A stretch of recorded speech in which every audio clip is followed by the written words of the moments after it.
গাজীপুর ৫ আসনের সাংসদ জনাব ফজলুল হক মিলনের সাথে জামায়াতের প্রার্থী খায়রুল হাসানের সৌজন্য সাক্ষাৎ হয়েছে। রাজনীতির মাঠে নানান রকমের কৌশল থাকবে, প্রতিযোগিতা থাকবে এগিয়ে যাবার চেষ্টা। কিন্তু খেলা শেষ হয়ে গেলে থাকবে শুধুই সহমর্মিতা, সামাজিকতা, সর্বোপরি পারস্পরিক সহ অবস্থান। বিজিত দলের নেতৃবৃন্দকে এমনই আশ্বাস দিলেন জননেতা জনাব ফজলুল হক মিলন এমপি।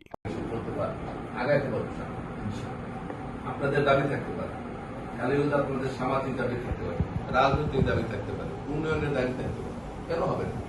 এটাকে আমার পরে করবো, কালীপুর কিন্তু করতে অতএব এর কোনো লিমিটেশন নেই। আমি সে উদার ভাবে মনটা বড় করে আমি চলতে চাই। আমিও চাই যে মানুষ ভোট দিচ্ছে, ওরও দিচ্ছে, আমারও দিচ্ছে।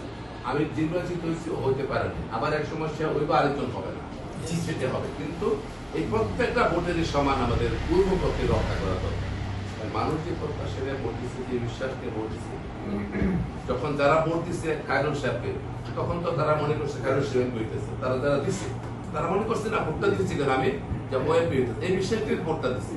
আমাকে যারা দিচ্ছে তারাও বিশ্বাস নেই। তাহলে বিশ্বাসের মধ্যে কোনো পার্থক্য, সেই বিশ্বাস একটা কার্যকরী হয়েছে, একটা পুরোপুরি কার্যকরী হতে পারে। কিন্তু প্রত্যেকেই এই ভোটের অধিকার প্রয়োগ করছে, এটার হক আদায় করা আমাদের দায়িত্ব। সেটা দায়িত্ব পালন করার জন্য আমরা সম্ভবত সচেষ্ট থাকবো।